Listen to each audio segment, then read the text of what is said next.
JJ was actually offered $12,000 an episode to just come race at the OKC every week. What's going on, guys? This is the video that I have been talking about for a week or so, where I have been talking to a lot of the Memphis Street Outlaws guys, the ones that are on the show now, the ones who actually, invented or made Memphis Street Outlaws, how they come to be, and why the show is what it is today. And a lot of this is coming straight from the mouth of people in Memphis who, was associated with MSO, started Memphis Street Outlaws, and I guess this would be why it is Memphis Street Outlaws, JJ the Boss, because Memphis Street Outlaws was already an organization when he came into the picture. And I don't want to have some big intro, so we're going to kick it off right here.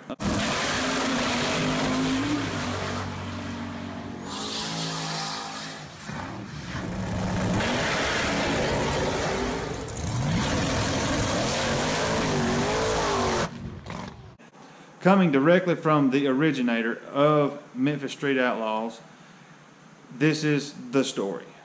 About 3 or 4 years ago, JJ the Boss was a known bracket racer in MSO. Always street raced, slower cars. And when I say slower, I mean compared to what's on the shows now. It was not slow, but slower. And even though, he was a bracket racer, he knew a lot of the street racers because, street racing, track racing, they all intertwine in some way, shape, or form, testing, tuning the track or whatever. Well, he was always, buddies with the, I'm not going to say the guy's name, and I might later on, but I just want to keep it at peace. If you have listened to the podcast, episode 45, where JJ was on the Chief and Sean show, this is the guy that JJ said that Kai Kelly got a hold of this guy, and that is how, he went on the show to begin with. So if you want to know his name, go back and watch it there. But what really happened was Bobby Ducati from New Orleans got a hold of the guy that I'm talking about and said, hey, I need you to bring, X amount of cars down here if you want to be on TV. Well, he got several people together, and, everybody, it was one of those deals where they called on a, Monday, Tuesday, first of the week, and said, hey, I need you in New Orleans Saturday. And, that's not that far, probably 6 or 7 hours, but, that's a lot of money getting down there. It's just a trip that you got to kind of prepare for if you're not just rolling in money or you have a regular job where you can't just up and leave. Well, they got several together, and there was somebody back out at the end, and they got JJ to go. And, that is where JJ got in touch with producers, and I hate to say behind people's backs, but, kind of he put himself out front as far as to talking to producers, trying to get stuff rolling, getting to know the guys and that sort of thing. And, the rest of the, how it got started is the way it was, on the show and on the podcast. He got a hold of them, after all that, and was trying to set up races. And at this point, they all still got along. JJ and the guy that I'm talking about, still buddies, and JJ was trying to figure out a way for Memphis Street Outlaws to, get a name for themselves. And they said, call out Birdman, and whether you win or lose, call him out on the street, and it will get you notoriety for yourself. We all know how that turned out. JJ outrun Birdman. I think it was $13,000 on the line, $11,000 on the line, something like that. He outrun Birdman on the streets in Oklahoma. Well, time rocked on, and then Limpy put on a Cash Days. JJ and some of the Memphis guys got invited, and JJ was confused that he seen Street Outlaws guys at this Cash Days, because Cash Days previous, the New Orleans guys, which at this point that's all that JJ knew, wouldn't race unless a camera was there, supposedly. And when he seen Chief and him there, it kind of took him back. It surprised him, and he had to figure it out. Well, they have a lot in common other than street racing, apparently. Then Chief went up to JJ and said, hey, get you 6 or 7 cars and we'll come race you. And that's when, the Murder Nova race, zip tie, and he put it on the back bumper, and, Chief and JJ, that's the coolest thing I ever seen in my life, and, gave him a big hug and all that. And then the next time you see JJ is when they go to OKC. And I know all this was aired, and I'm telling all this to tell more stories, so just bear with me. And then JJ goes to OKC, slips in race night, and calls them out. And all of the Memphis guys go to OKC. Still great atmosphere, still great, we're betting shoes and, just odd bets and, all this stuff. And you can tell that they're all having a good time. Well, the third time they go, and if you remember on the Chief and Sean show, Chief said, hey, we're glad that, you're getting a show, and, if you need anything to do to help you out and all this, let us know and all this. Well, JJ already knew how to show at that point. JJ told Chief that, if he got a show, he would let him know first. And if you noticed, the third time that they met was OKC going to Memphis for the second time. And you could just tell in the driver's meeting that the whole aura of the show was different. JJ was trying to come up with them crazy bets, and all that's just antics to, spice things up, spice the show up and things like that. And Chief said, I ain't betting no shoes, I ain't betting, we're going to bet money, and just wasn't happy. Well, it had got out, and Chief and them found out that JJ had a show and didn't tell them or anything like that, and Chief was kind of upset, and that's the reason that, that whole debacle happened. And you can tell that the aura of the show wasn't the same. You can tell that, people wasn't happy and that sort of thing. It just wasn't the same hyped up stuff that it had been in the past. And, there's a lot of things that I have found out. Like I said, in the previous video, I had about 4 hours of information, and I'm trying to decipher it as far as to what I want to put out there, because some of it could actually hurt some people, and that's not what I'm setting out to do. From a financial standpoint, me just coming straight out and exposing all of this stuff would be great for me. But for everyone on the show, the people who, that they depend on this, that this is their life, they're glad, why would I want to do that to hurt someone? I have been contacted by several different people from all the shows, from the new show to all of the, street outlaw shows, and, they tell me some stuff, and sometimes I think they're mad and want to tell me something because they're mad and that sort of thing, but I'm not out to out anyone or to get the dirt and put it out there. I love racing. I love street racing. I love drag racing. I love about any type of racing. So I'm not here to hurt any type of racing, anybody from any shows. So, if you have thought about contacting me, I'm not going to put anything out there that you don't want out there. It's not going to happen.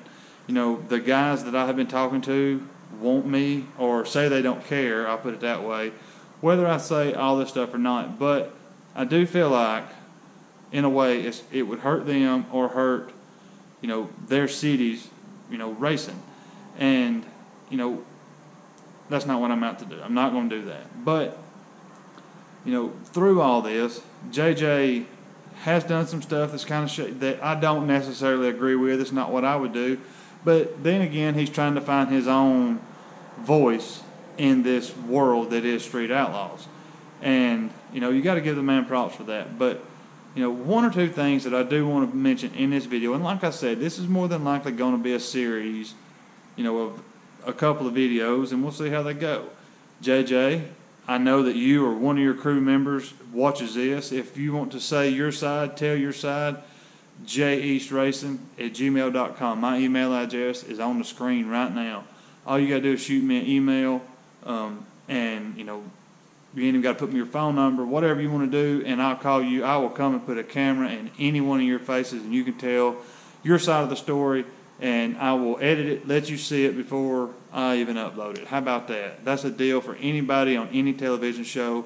or any drag racer that wants to, let me know and I'll do it. I will come to you and put that camera on you, and you sit down and tell me your story, how you want it told, the truth, unedited, unscripted, anything like that, and I will put it on my channel, put it on the internet for the world to see. When it comes to the MSO, things are not what they have wanted you to believe from day one.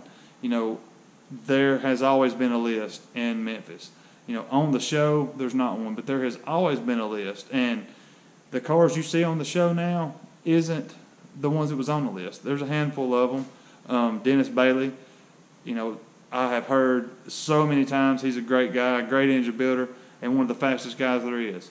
And, you know, the show has kind of made him out to be a punk or, you know, be an ass or whatever. You know, the guy's got millions of views on YouTube and isn't even really trying. The guy knows what he's doing and he's fast, consistently fast. But, you know, when JJ got, you know, the reins of the show, I don't know if it's a power trip or this is how he thinks it should be, but, you know, you're going to see here soon where they go out west to race. And, you know, Discovery or Pilgrim or whoever it is, you know, they give them X amount of hotel rooms and money and stuff for going out there and all that. Here's an example. Say you're taking 8 cars out west and Discovery says, I'll give you 8 rooms.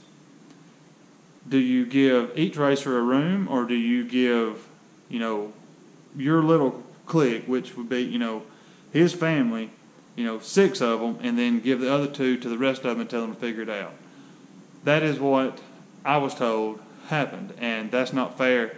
You got a guy who's going out there who's begging for a race, who has been invited by JJ, and then when the, you know, Pilgrim or Discovery or whoever gives them the rooms, he don't even give them to the racers and the fastest racers.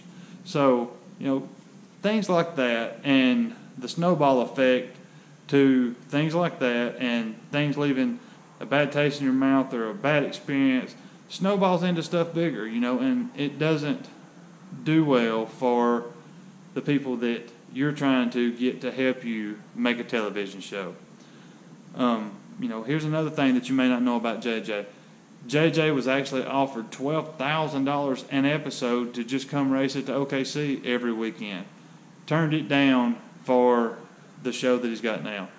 And when the show come out, he was offered $20,000 a episode, but it had to be divvied up between the cast. And although $20,000 is a lot of money, when it comes to cars like that, divvied up between 8 people, it's not shit. You know, $2,500 a pop. It's not gonna make it very far at all. So it's a lot of lies, a lot of stretching of the truth, and, you know, a lot of confusion, just to be honest. But a lot of things that people don't want you to know, don't want you to see, because it's not cool for the show or for ratings and stuff like that. And, you know, as long as the people who tell me this stuff want it out, and I don't feel like I'm, you know, actually hurting anything, you know, that's what I'm setting out to do. That's what I've always tried to do, is give you a behind the scenes. You know, if a car bobbled and I seen the tires get knocked off and nobody said anything about it, you know, or I look and, you know, flames aren't being shot out, you can tell the nitrous ain't hitting, you know, or they got nitrous off and they threw a race or something like that. That is my whole purpose in what I do on a weekly basis with this channel. That's what I want to keep doing. And, you know, I do want to incorporate, especially next summer. You know, I said it this summer and it just didn't happen, you know, with sports and all that.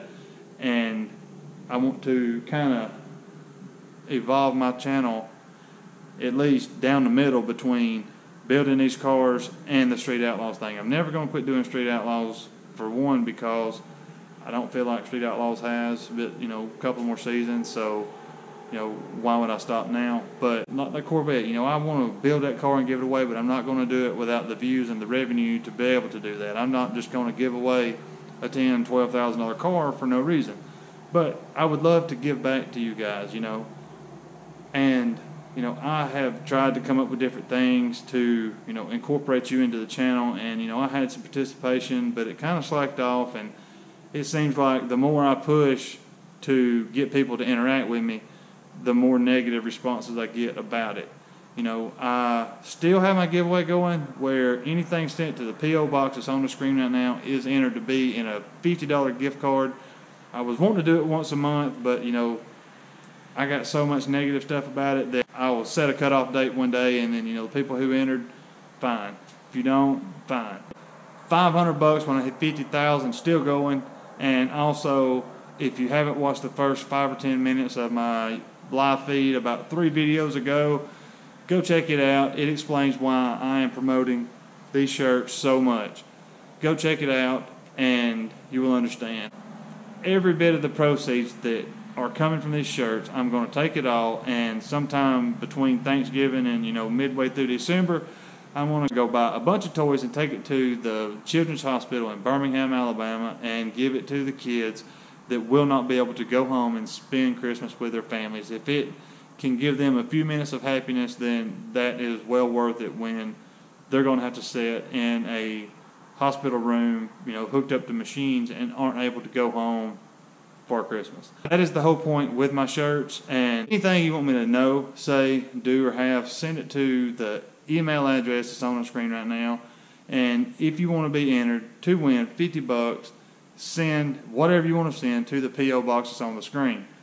I'll encourage people to send stuff, you know, what you have laying around, make me something, write me a letter, whatever. Right now, you have a 100% chance to win because I have received absolutely nothing in the P.O. box in the last couple of weeks.